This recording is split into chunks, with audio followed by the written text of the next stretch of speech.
Mi esposa creyó que podía engañarme sin consecuencias. Mientras la apoyaba, ella se divertía con su jefe, segura de que nunca lo descubriría. Pero su arrogancia la hizo descuidarse, y cuando la verdad salió a la luz, no lloré ni supliqué. Solo planeé su caída. Dale like, suscríbete y no te pierdas esta historia llena de traición y venganza. Nunca pensé que llegaría a este punto, desahogarme con un montón de desconocidos en internet porque mi esposa decidió que su fidelidad era opcional. Pero aquí estamos, y vaya que tengo una historia para contar. Mi nombre es Martín y llevo 8 años casado con Carla. Nos conocimos en la universidad, fuimos el primer amor del otro y, hasta donde yo creía, también el único. Era una historia de amor perfecta, de esas que la gente usa como referencia de cómo debería ser un matrimonio. Pobres ilusos. Yo siempre pensé que lo nuestro tenía una base sólida. Ambos veníamos de familias conservadoras, crecimos con valores similares y compartíamos la misma visión de vida. O al menos, eso creí hasta que mi esposa consiguió un nuevo trabajo y, con él, nuevas amistades que, digamos, no compartían esa visión. Al principio, todo parecía normal. Carla es introvertida, así que cuando me dijo que había hecho un grupo de amigas en la oficina, me alegré por ella. La animaba a socializar, a que saliera de su zona de confort. Lo que nunca imaginé es que su zona de confort se expandiría hasta la cama de otro hombre. Las nuevas amigas de Carla eran un caso aparte. Solteras, divorciadas, mujeres que hablaban del matrimonio como si fuera una prisión. Y yo, el esposo ingenuo que pensó que su mujer era inmune a la mala influencia, miraba desde lejos mientras Carla empezaba a cambiar. Primero, empezó a salir con ellas después del trabajo. Cenas, bares, reuniones de chicas. Al principio, una vez al mes. Luego, una vez por semana. Después, casi todos los días. Yo no quería ser el esposo controlador, así que la dejaba ser. Pensaba, es una fase. Se le pasará. Pero lo que se pasó fue nuestro matrimonio. Porque, junto con las salidas, vinieron otras señales. Carla empezó a perder interés en nuestra intimidad. Antes, nunca fue de tomar la iniciativa, pero al menos disfrutaba los momentos juntos. Ahora, cada vez que intentaba acercarme, tenía alguna excusa. Que estaba cansada, que tenía estrés del trabajo, que la luna estaba en retrógrado, que Mercurio estaba a punto de chocar con Saturno. Pero la señal más grande, el verdadero catalizador de la catástrofe, fue cuando en la oficina de Carla contrataron a su nuevo gerente, Alejandro.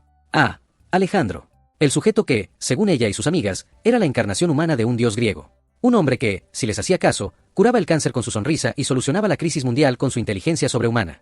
Al principio, Carla solo lo mencionaba casualmente, como parte de sus historias del trabajo. Luego, empezó a hablar de él con una fascinación preocupante. ¿Sabes cómo resolvió el problema de la empresa? Es brillante. Deberías ver cómo motiva al equipo, es inspirador. Alejandro dice que en la vida hay que vivir sin arrepentimientos. Poco a poco, Alejandro se convirtió en el tema central de sus conversaciones. Yo, el esposo, pasé a ser un simple espectador en el festival de admiración hacia este tipo. Y cuando le pregunté directamente si le gustaba, rió y me dijo que estaba loco. Claro, loco por confiar en ella. Entonces, un día, Carla soltó la bomba. ¿Te arrepientes de no haber tenido más experiencias con otras mujeres? Me reí, pensando que era una pregunta tonta. Le respondí que no, que siempre supe que ella era todo lo que necesitaba. Pero cuando la miré a los ojos, vi algo extraño. Una expresión que no reconocí. Era tristeza. O culpa. O ambas. Y justo cuando pensé que la conversación no podía volverse más incómoda, soltó la gran idea que salvaría nuestro matrimonio. Estaba pensando, ¿qué opinas sobre las relaciones abiertas? Ahí fue cuando supe que algo estaba muy mal. Yo no lo sabía en ese momento, pero esa pregunta fue la primera grieta visible en nuestra relación. Lo que no veía era que, debajo de la superficie, nuestro matrimonio ya estaba completamente destrozado. Y lo peor de todo, yo todavía no tenía idea de que estaba siendo traicionado. Desde el principio, nuestra relación siempre fue estable, casi como un cuento de hadas moderno. Dos jóvenes enamorados, soñando con un futuro juntos, con promesas de amor eterno y fidelidad inquebrantable. Pero, claro, las promesas son solo palabras cuando la conveniencia las convierte en obstáculos. Carla siempre fue una persona tranquila, reservada y hasta cierto punto predecible. No le gustaban las sorpresas, prefería la rutina y nunca mostró interés en las emociones fuertes. Yo, por mi parte, la veía como la compañera perfecta, alguien con quien podía construir una vida sin miedo a la incertidumbre. Durante nuestros primeros años juntos, todo parecía perfecto. Nos apoyábamos mutuamente, compartíamos los mismos objetivos y nos entendíamos sin necesidad de muchas palabras. Pensaba que lo nuestro era una de esas conexiones raras, de esas que no necesitan adornos ni emociones exageradas para ser auténticas. Nuestra vida en pareja tenía una dinámica clara. Yo trabajaba en mi propio negocio, lo que me permitía manejar mis horarios y estar presente en casa. Carla, en cambio, prefería la estabilidad de un empleo fijo. Durante mucho tiempo, todo fluyó sin problemas. Compartíamos responsabilidades, nos dividíamos tareas y, aunque no éramos la pareja más apasionada del mundo, nos bastaba la seguridad de estar juntos. Pero las relaciones nunca son estáticas. Algo cambió cuando Carla consiguió ese nuevo empleo. Al principio, parecía solo otra etapa en su carrera, un paso más hacia su crecimiento profesional. Pero pronto noté diferencias sutiles en su comportamiento. De repente, empezó a cuidar más su apariencia. Antes, su vestimenta era sencilla y funcional, pero ahora dedicaba tiempo extra a elegir su ropa, maquillarse y arreglarse más de lo normal. No le di mucha importancia al principio, creyendo que simplemente quería encajar en su nuevo ambiente de trabajo. Luego vinieron las salidas constantes con sus nuevas amigas. Antes, Carla no era alguien que buscara vida social activa fuera de nuestro círculo habitual. De pronto, las cenas y reuniones se convirtieron en eventos semanales. Intenté verlo con buenos ojos, pensando que tal vez le hacía bien relacionarse con más personas, aunque algo en mi interior me decía que esto iba más allá de una simple integración social.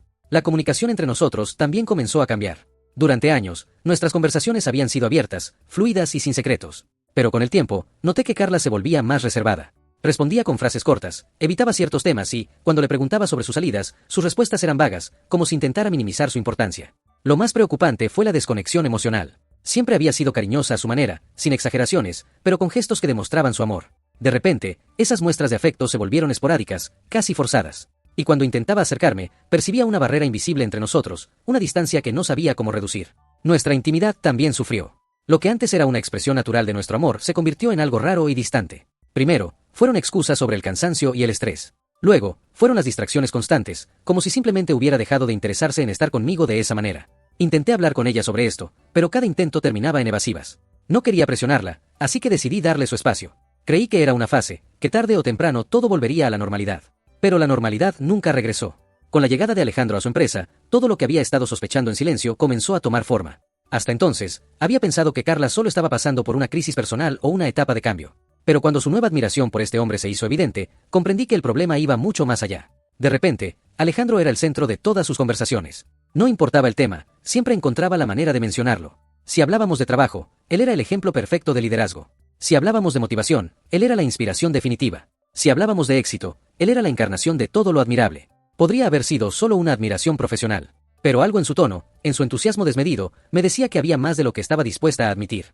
No fui el único que notó el cambio. Nuestros amigos también comenzaron a hacer comentarios sobre cómo Carla hablaba de su jefe con un brillo especial en los ojos. Pero cuando le mencioné esto, se rió y dijo que todo era una exageración. Intenté ignorarlo, aferrándome a la idea de que todavía éramos los mismos, de que nuestro matrimonio seguía intacto. Pero la realidad no se ajusta a los deseos de quien se niega a verla. Las señales estaban ahí. Siempre habían estado. Solo que, en mi ingenuidad, había decidido ignorarlas.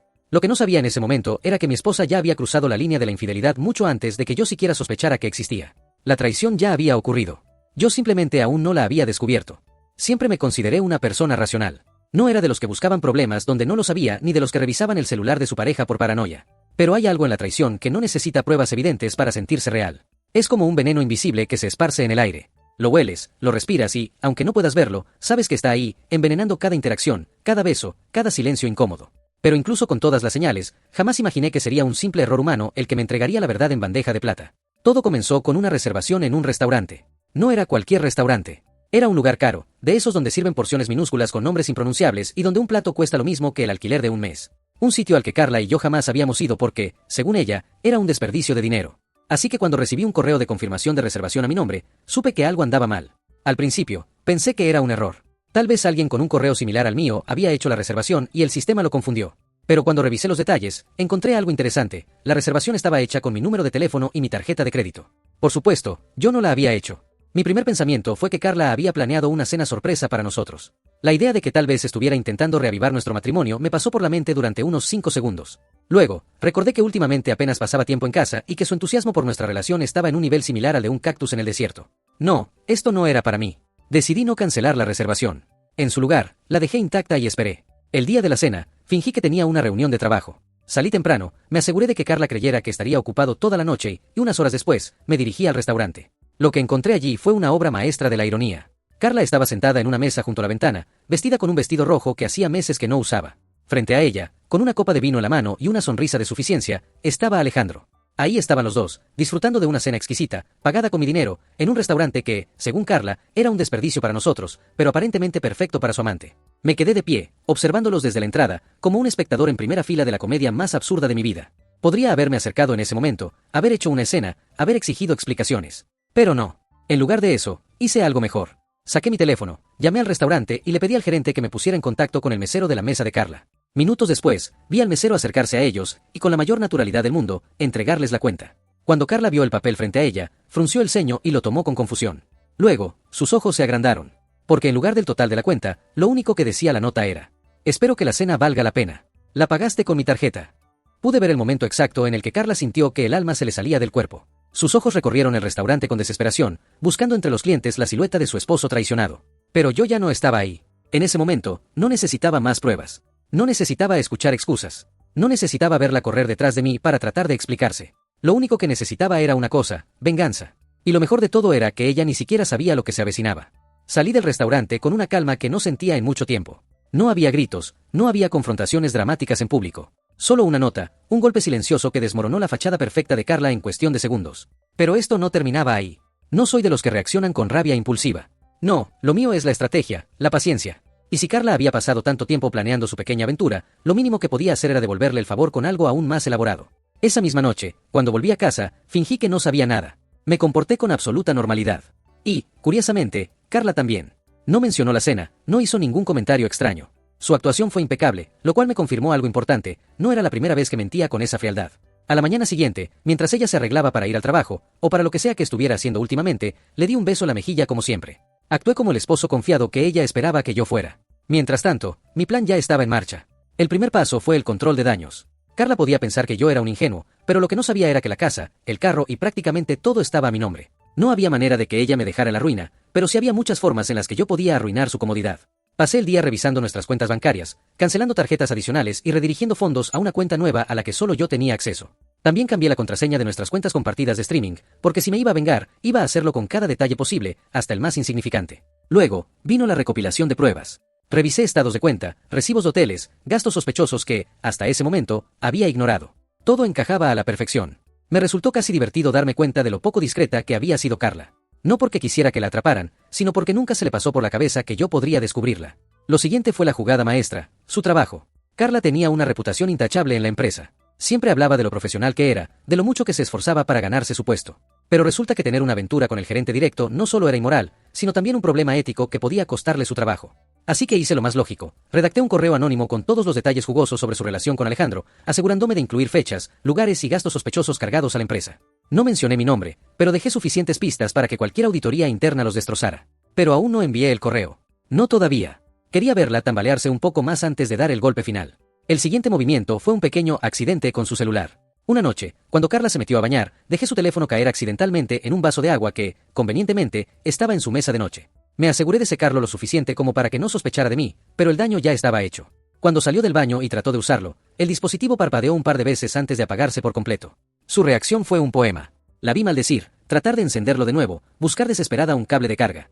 Y ahí, por primera vez en mucho tiempo, noté algo que no había visto en ella: pánico genuino. No por perder el celular, sino por todo lo que tenía dentro. Mensajes, fotos, conversaciones con Alejandro.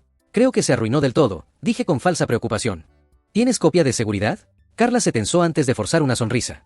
No, pero no importa. Solo tengo que llevarlo a arreglar. Claro, arreglarlo. Como si un técnico no pudiera recuperar todo lo que intentaba ocultar. Pero ahí estaba la diferencia entre nosotros. Yo ya tenía toda la información que necesitaba. Lo del celular era solo un pequeño extra para verla sudar un poco más. Para cuando Carla se fue a dormir, yo me quedé despierto, mirando el techo con una sonrisa. Sabía que el caos estaba a punto de comenzar. Y lo mejor de todo era que ella aún no tenía ni idea. A la mañana siguiente, Carla se levantó temprano y, con el teléfono muerto en la mano, se vistió apresuradamente para salir. Dijo que iría a buscar un técnico de confianza que pudiera salvar sus datos. Qué lástima que no tenía idea de que ya era demasiado tarde. Mientras ella se preocupaba por su celular, yo me aseguraba de que su mundo entero colapsará. El primer golpe lo di en su trabajo. Con un café en mano y una sonrisa de satisfacción, envié el correo anónimo a Recursos Humanos y a los directivos de la empresa. Me aseguré de que el asunto del correo llamara la atención: grave conflicto de intereses en la empresa, favor revisar con urgencia. Adjunté capturas de pantalla de estados de cuenta, recibos de hoteles y restaurantes pagados con la tarjeta corporativa. Acompañé todo con una narrativa bien estructurada sobre cómo la brillante empleada Carla había conseguido ascender mediante su cercanía con el gerente. En menos de una hora, la empresa explotó en un caos absoluto. Carla todavía estaba afuera cuando comenzó a recibir llamadas frenéticas de sus compañeras de trabajo. Por supuesto, su teléfono seguía sin funcionar, así que no tenía idea de lo que estaba pasando. Y yo, por supuesto, no hice ningún esfuerzo en avisarle. El segundo golpe vino en forma de una visita inesperada. Aproveché la mañana para empacar todas sus cosas en bolsas de basura. Ropa, zapatos, perfumes, maquillaje, todo lo metí en bolsas negras y las dejé en la entrada de la casa. Luego, cambié la cerradura. No iba a esperar a que ella tuviera la brillante idea de convencerme con lágrimas y promesas vacías. Para cuando Carla regresó, con el teléfono nuevo en la mano y aún sin entender lo que pasaba, se encontró con el espectáculo. Vi su expresión pasar del desconcierto a la furia en cuestión de segundos. Golpeó la puerta. Insistió en que la dejara entrar. Rodrigo, esto no es gracioso. ¿Qué está pasando? Pero yo ya no tenía prisa por responderle. Dejé que se desesperara unos minutos más antes de abrir la puerta, solo lo suficiente para que pudiera verme. Tuviste razón en una cosa, Carla, dije con una sonrisa fría. Necesitabas nuevas experiencias. Y esta es la tuya, descubrir cómo se siente perderlo todo. Y cerré la puerta en su cara. Pero esto no terminaba ahí. El tercer golpe fue social. Esa misma tarde, después de que Carla intentara llamarme sin éxito, bloqueé su número antes de que pudiera soltarme su clásico discurso de víctima, envié un mensaje grupal a su círculo de amigas. Les conté lo que había hecho, cómo había traicionado nuestra relación, y adjunté pruebas suficientes para que nadie pudiera defenderla. Algunas intentaron justificarla con un seguro había problemas en el matrimonio, pero la mayoría simplemente se quedaron en silencio. Lo mejor fue su familia. Hablé directamente con su madre, quien siempre me había considerado un yerno ejemplar. Le envié los detalles, le expliqué la situación con toda la paciencia del mundo y, para cuando terminé, su mamá estaba más furiosa que yo. No te preocupes, Rodrigo, dijo con voz tensa. Esta niña va a aprender su lección. Y conociéndola, sabía que no era una promesa vacía. El cuarto y último golpe llegó 2 días después. Carla, en su desesperación, decidió ir a la oficina para intentar arreglar el desastre. Pero lo que encontró fue una suspensión inmediata y una investigación interna en marcha. Alejandro, el hombre por el que había arriesgado todo, no tardó en lavarse las manos. Negó cualquier relación con ella más allá del ámbito profesional. Como era de esperarse, cuando el barco se hundía, él no tenía intención de hundirse con ella. Y así, en cuestión de días, Carla perdió su trabajo, su reputación y su estabilidad. Intentó hablar conmigo. Me dejó mensajes suplicando, diciendo que todo había sido un error, que lo podíamos arreglar. Pero yo ya no era el hombre ingenuo que creyó en sus palabras. Me aseguré de que entendiera que ya no había vuelta atrás. Cuando finalmente dejé de recibir llamadas suyas, supe que lo había entendido. Yo ya no era parte de su historia. Y ella solo era un capítulo cerrado en la mía.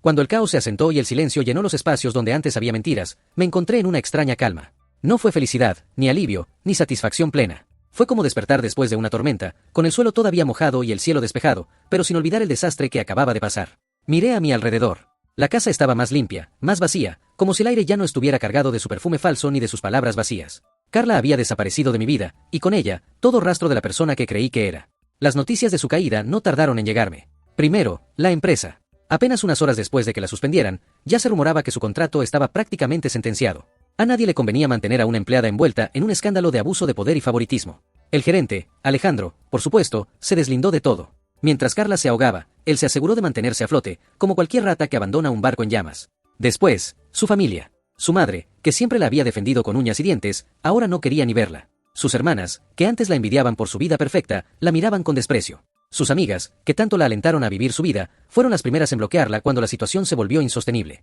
Por último, la humillación pública. No hice nada directamente, pero cuando la verdad salió a la luz, las redes sociales hicieron el resto. Su nombre dejó de ser sinónimo de éxito y se convirtió en un chisme del que todos querían hablar. Algunos la llamaban la ejecutiva caída, otros, la mujer que perdió todo por un polvo en la oficina.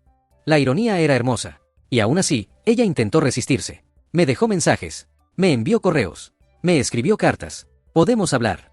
Fue un error. Yo también sufrí. ¿De verdad vas a hacerme esto? Oh, el descaro. No borré sus mensajes, pero tampoco los respondí. Los guardé como un recordatorio de hasta dónde puede llegar una persona cuando cree que nunca tendrá consecuencias por sus acciones. Con el tiempo, la insistencia se volvió desesperación. Un día, apareció en la puerta de la casa. Su aspecto era otro. Su maquillaje impecable había sido reemplazado por ojeras profundas. Su ropa cara ya no parecía brillante ni reluciente. Sus gestos ya no eran de una mujer segura de sí misma, sino de alguien que había sido reducido a cenizas. Golpeó la puerta varias veces. No le abrí. La vi a través de la mirilla. Vi cómo se mordía los labios, cómo su cuerpo entero temblaba por la humillación. Rodrigo, por favor. No, Carla.